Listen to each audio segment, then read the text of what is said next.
మూఢనమ్మకాలు కార్యక్రమానికి స్వాగతం. డాక్టర్ గారు నమస్కారం అండి. మనం అనేక రకాలైన విజ్ఞానదాయకమైన అలాగే ఆరోగ్య సంబంధమైన విషయాలు కూడా చెప్పుకుంటున్నాం కదా డాక్టర్ గారు. ఈ రోజుల్లో చాలామంది ఇప్పటికి కూడా నమ్ముతూ ఉంటారు, అధికంగా చెమటలు పట్టడం అనేది నరాల బలహీనతకి చిహ్నమని నమ్ముతారు. దీనిలో ఏమైనా వాస్తవం ఉందంటారా? అధికంగా చెమట పడడం నరాల బలహీనత కాదు. సాధారణంగా మామూలుగా మనకి అధికంగా చెమట పడి ఉక్క పోస్తే పడుతుంది. ఎండాకాలం ఉక్క పోస్తూ ఉంటే నువ్వు గదిలో ఉన్నావు, గాలి సరిగా ఆడదు, అది ఏసీ గది కాదు, ఫ్యాన్ లేదు, రూమ్ వేడిగా ఉంది, దాని ఉన్నప్పుడు మా శరీరంలో వేడి, మరి శరీరం వేడెక్కిపోతుంటుంది. శరీరం వేడెక్కిపోతుంటే మా శరీరం ఏం చేస్తుంటుందంటే మా శరీరంలో హీట్ రెగ్యులేట్ సెంటర్ మెదడులో హైపోథాలమస్ సెంటర్, హైపోథాలమస్లో హీట్ రెగ్యులేషన్ జరుగుతుంది. హైపోథాలమస్ ద్వారా అక్కడ హీట్ రెగ్యులేషన్ జరుగుతుంది. అంటే ఉష్ణోగ్రతల్ని బ్యాలెన్స్ అవుతుంది. మన నార్మల్ టెంపరేచర్ ఏం చెబుతాం, 98.6 అని చెబుతాం నార్మల్. దానికి ఇటువటుగా కాస్త ఒక డిగ్రీ ఎక్కువగానే చూడకుండా నార్మల్ రేంజ్ ఉంది. 98 అన్నా 99 దాకా నార్మల్ రేంజ్ కిందే లెక్క. 9 అన్నా నార్మల్ కింద తీసుకుంటాం. అంటే 98.6 మామూలుగా నార్మల్ టెంపరేచర్, యావరేజ్గా తీసుకుని 98.6 ఇది మామూలు బెడ్. అలా కాకుండా ఎప్పుడైనా సరే మనకి హీట్ ఎక్కితే మనకి వెంటనే దాన్ని ఏం చేస్తుంది, బాడీ చేస్తుంది, బాడీలో హీట్ వెళ్ళకూడదు. మన నార్మల్ నుంచి మెయింటైన్ అవ్వాలి కదా. మరి మన బ్యాంక్ బ్యాలెన్స్ ఎప్పుడు మెయింటైన్ చేసుకున్నట్లుగా అది కూడా మన హీట్ని మెయింటైన్ చేస్తుంటుంది. అది మెకానిజం. అది ఏం చేస్తుంటే ఎప్పుడు ఉక్కపోస్తుంటే మనకు వెంటనే మన శరీరంలోని మెదడులోంచి హైపోథాలమస్లోంచి సెంటర్ నాడీ కేంద్రం నుంచి సంకేతాలు వస్తుంది. ఎక్కడ వస్తాయి? స్వేద గ్రంథులు. చర్మం నిండా కొన్ని లక్షల స్వేద గ్రంథులు ఉంటాయి. దాన్ని స్టిమ్యులేట్ చేస్తే చెమట పడతాయి. స్వెట్ గ్లాండ్స్ చెమట పడుతుంది. చెమట పట్టి దీన్ని తడిగా చేస్తుంది. తడిగా చేస్తే బయట నుంచి వేడి శరీరంలోకి వెళ్ళకుండా ఆపుతుంది. మన చర్మం అనేది రక్షణ కవచం. అది చర్మం అనేది రక్షణ కవచం. ఈ ఎంత రక్షణ కవచం అంటే బయట హీట్ని కానీ బయట చల్లదనానికి లోపలికి వెళ్ళకుండా ఆపుతుంది అన్నమాట. అంచేత ఆ స్వేదలు అవుతాయి. దాంట్లో వచ్చే అలాగే ఆ రక్తనాళాలు కూడా వ్యాపించి దాంట్లో రక్తాలు వ్యాపించే దాంట్లో రక్తంలో నీరు కూడా వచ్చి చల్లబరుస్తుంది. చర్మాలు చల్లబడితే దీంట్లో ఇక్కడే అయిపోతుంది, లోపలికి వెళ్ళదు హీటు, ఇక్కడ అయిపోతుంది. అందుకే ఆ రంగా మనకి అది పెంచుతూ ఉంటుంది. అంతేగాని ఏదో ఒక వీక్నెస్ కాదు. ఎలా వీక్నెస్ ఉంటుంది? నరాలు వండర్ఫుల్గా పనిచేస్తున్నాయి. ఇక్కడ నాడీ మండలం ఎక్సలెంట్గా పనిచేస్తుంది.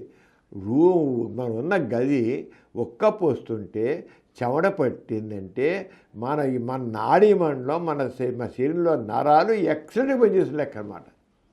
దానిగా ఉన్నాడు నరాలు బలహీనత అన్నాడు. నరాలు బలహీనత అవుతుంది. నరాలు ఎక్సలెంట్గా పనిచేస్తుంది లెక్క అనమాట. వెరీ ఎఫెక్టివ్గా ఉన్నాయి, వెరీ హెల్తీగా ఉన్నట్టు లెక్క అనమాట. అంచేత అదేం కాదు. కానీ కొంతమందికి మాత్రం ఏంటంటే వాళ్ళకి మామూలు టైంలో కూడా పెద్ద ఏ వేడి లేకపోయినా సరే చెమట ఎక్కువ పోస్తాయి. చెమట ఎక్కువ పోయడం అనేది ఏంటంటే వాళ్ళకి గ్లాండ్స్ ఎక్సెసివ్గా పనిచేయాలి. కొంతమంది చూడు మనందరి నోట్లో లాలజాలం ఊరుతూ ఉంటుంది. కానీ అలా కాకుండా కొంత ఎక్కువ ఊరుతుంది, ఎప్పుడు ఉమ్ముతుంటారు వాళ్ళు. ఎందుకంటే ఎక్కువ తయారవుతుంటుంది. ఎక్కువగా అది తయారవడం వల్ల అది ఉబ్బాల్సి వస్తుంది అన్నమాట. ఆ రంగానే మా స్వేద గ్రంథులు కూడా అవి కొద్దిగా అబ్నార్మల్గా పనిచేస్తాయి అన్నమాట. అసాధారణంగా పనిచేయడం వల్ల చెమట ఎక్కువ పడుతూ ఉంటుంది. అది నరాల వీక్నెస్ కాదు. వాటి యొక్క దాంట్లో నియంత్రణ కొంత తక్కువగా ఉందన్నమాట. నియంత్రణ తక్కువగా ఉంది. లేదా దాని నేచర్ మనం నియంత్రణ చేయకపోయినా సరే అక్కడ వాటి గ్రంథుల యొక్క నేచర్ అంటే ఎక్కువగా పనిచేయడం. కొన్ని ఓవర్గా పనిచేస్తుంటాయి.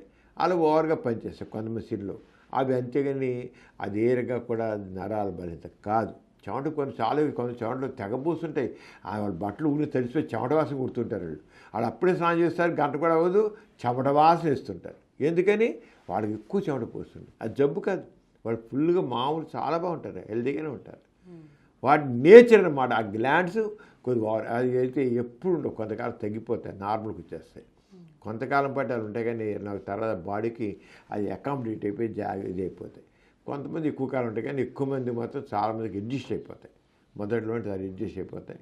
అయితే ఇంకోటి కూడా మనకి హార్మోన్స్ థైరాయిడ్ గ్రంథి ఉంది కదా, ఈ థైరాయిడ్ గ్రంథి కొంతమందికి ఎక్కువగా పనిచేస్తే కూడా చెమట ఎక్కువ వస్తుంది. అంతకుముందు ఎప్పుడు లేకుండా ఉండి నాకు ఎప్పుడు లేవండి, ఇంత ఇటీవల కాలంలో ఉందండి, నాకేమో గుండె దడ అనిపిస్తుంది, వాళ్ళు ఏమో చేస్తారు, నాకేం చేస్తారు, నాకు చెమట ఎక్కువ వస్తాయండి, దాంతో గుండె దడగా వస్తుందండి అని చెప్తారు. 2 కారణం చెప్తారు. చెమట ఎక్కువ వస్తుందండి, గుండె ఇటీవల ఇద్దరు ఇప్పుడు లేదండి, ఇదేంటి నాకు తెలియదు, నాకు ఏదో వీక్నెస్ వచ్చేసింది అంటారు. చూస్తే థైరాయిడ్ పెరిగిపోతుంది. అక్కడ హైపర్ థైరాయిడిజం ఉంటాం. హైపర్ థైరాయిడ్ ఆ థైరాయిడ్కి ట్రీట్మెంట్ చేస్తే పోయి నార్మల్ అయిపోతుంది. అంతేది ఏది కారణం, సహజంగానే గ్లాండ్స్ ఎక్కువ పనిచేస్తున్నాయా, థైరాయిడ్ గ్లాండ్ అధికంగా పనిచేయడం వల్ల వచ్చిందా అంటే.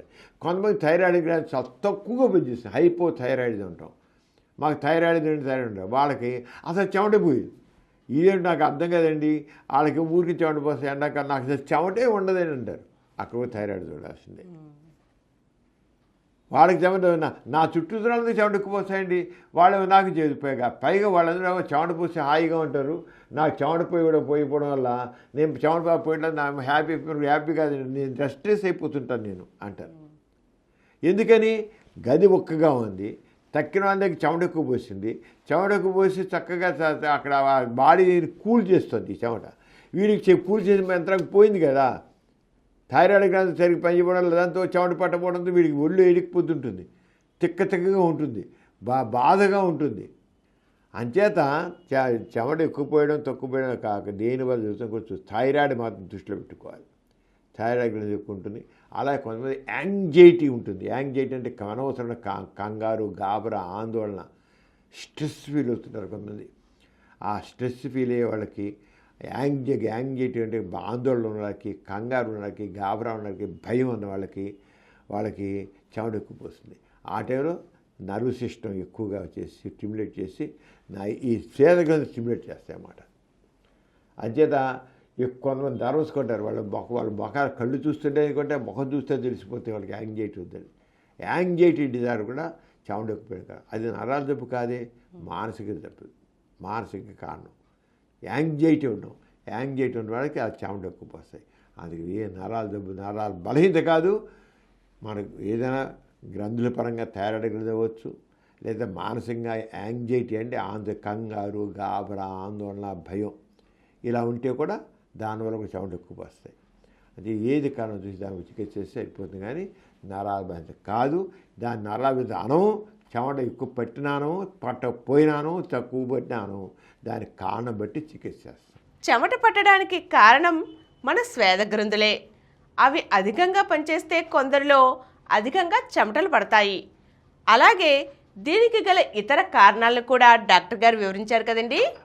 అందుకే అధికంగా చెమటలు పట్టడం అనేది, నరాల బలహీనత అనేది కేవలం మూఢనమ్మకం మాత్రమే. తెలుసుకున్నారు కదా. ఇటువంటి విజ్ఞానదాయకమైన కార్యక్రమాల కోసం మా సమరం ప్రగతి ఛానల్ని తప్పక వీక్షించండి. ఈ కార్యక్రమం మీకు ఎంతో నచ్చింది కదా. ఇటువంటి మరిన్ని వీడియోల కోసం అనతి కాలంలోనే 20 కోట్లకు పైగా వ్యూస్ సాధించిన సమరం ఛానల్ సమర్పించు పాజిటివ్ ఎథియిజం తెలుగు ఛానల్కు సబ్స్క్రైబ్ చేయండి, లైక్ చేయండి, మీ ఫ్రెండ్స్కి షేర్ చేయండి. అలాగే ప్రక్కనున్న గంట సింబల్ని ప్రెస్ చేయడం మర్చిపోకండి.